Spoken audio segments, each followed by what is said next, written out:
মামলায় বাদীনি অসৎ উদ্দেশ্যে বিভিন্ন মিডিয়াতে যে বিবৃতি দিয়েছেন তার প্রতিবাদ স্বরূপ বাদীনি সোনিয়া আক্তার কেয়া আসামি মোহাম্মদ মাহমুদুল হাসানের বিরুদ্ধে নারী ও শিশু নির্যাতন দমন আইন 2000 এর 9-1 মামলা দায়ের করেন।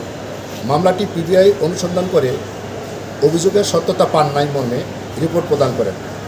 পরে মামলাটিতে নারাজি দিলে সিআইডি অনুসন্ধান করে অভিযোগের প্রাথমিক সত্যতা পাওয়া বিষয়ে প্রতিবেদন দিলে আসামির বিরুদ্ধে নারী ও শিশু নির্যাতন দমন আইন 2009-1 অপরাধ আমলে নেওয়া হয় এবং আসামির বিরুদ্ধে গ্রেপ্তারি পরোয়ানা ইস্যু করা হয়। আসামি গত 14/7/2025 তারিখে আত্মসমর্পণ করে জামিনের আবেদন করিলে রাষ্ট্রপক্ষে পিপি হিসাবে আমি ও আমার এপিপি এবং বাদীনির ব্যক্তিগত আইনজীবী জামিনের আপত্তি প্রদান করি। নারী ও শিশু নির্যাতন দমন ট্রাইব্যুনাল নং 8 এর বিজ্ঞ বিচারক উভয় পক্ষের বিজ্ঞ কৌশলীদের বিস্তারিত শুনানি গ্রহণপূর্বক আইনানুগভাবে আসামিকে ধার্য তারিখ পর্যন্ত অন্তর্বর্তীকালীন জামিন মঞ্জুর করেন। শুনানিকালে বাদীনিকে কোনো প্রকার অপমানজনক কোনো কথা কোনো পক্ষ থেকে বলা হয়নি। বিজ্ঞ বিচারক মহোদয়ও কোনোরূপ অপমানজনক কোনো কথা প্রকাশ করে নাই।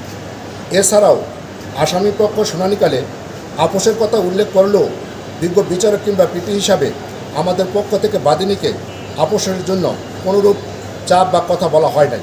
বসুন্ধরা ডায়াপেন্ট এখন আরও উন্নত। এই হট এয়ার থ্রো টপশিট দ্রুত শোষণ করে সোনামণিকে দেয় কোমল অনুভূতি। আসামিকে জামিন দেওয়া কিংবা না দেওয়া ট্রাইব্যুনালের এখতিয়ার। বিজ্ঞ বিচারক আসামিকে জামিন দিলে বাদীনি ক্ষুব্ধ হয়ে বিভিন্ন ইলেকট্রনিক্স মিডিয়ায় মিথ্যা বিবৃতি দিয়েছে, যাহা সত্য নয়। উক্তরূপ বিবৃতি অসৎ উদ্দেশ্য প্রণোদিত হয় বিচারক এবং বিচার বিভাগ এবং পাবলিক প্রসিকিউটর এবং আইনজীবীদের ভাবমূর্তি নষ্ট করার জন্য করা হয়। সে জামিনের বিষয়টা তো সে ওইভাবে বলে নাই কোনো। সে বলছে যে যখন নাকি বিজ্ঞ আদালতে জামিন আসামিপক্ষ চাইতে আসছিলেন তখন সে কিছু তথ্য দিয়েছেন, যে তথ্যগুলি সঠিক না সেটা বলেছে। বিচারক তাকে বলেছে যে মিথ্যাভাবে যে বিবৃতি দিয়েছে, যে বিচারক তাকে বলেছে যে আপনি ওই জায়গায় কি হোটেলে গেছেন, ওইটা গেছেন, এইসব তো কথাবার্তা সে বলেছে। আপনারা হয়তো লিঙ্কটা নক করলে পাবেন, যে কথাগুলি সঠিক না, অপ্রীতিকর। যেটা এই আমাদের এই পাবলিক প্রসিকিউটর হিসাবে এবং আইনজীবীরা যারা ছিল তারা এগুলি বলেন এবং বিজ্ঞ বিচারক সাহেব এই কথাগুলি বলেন। রাষ্ট্রপক্ষ থেকে এই প্রতিবাদটা জানাচ্ছি। আমি বলি মানে 18/8/2025 তারিখে বিভিন্ন ইলেকট্রিক মিডিয়ায় বাদী যে মিথ্যাচার প্রচার করেছেন ওইটার আমরা এই প্রতিবাদ জানাচ্ছি। বলেছে যে এখানে বিচারক তাকে আপোষের কথা বা যে বিভিন্ন হোটেলে গিয়ে ঘুমাইছে এই সমস্ত কথাগুলি যে বক্তব্য দিয়েছে এটা মিথ্যা বানোয়াট। এইটার প্রতিবাদ আমরা করতেছি।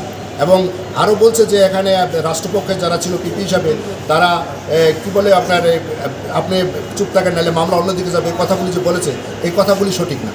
এই কথাগুলিরই আমরা প্রতিবাদ জানাচ্ছি।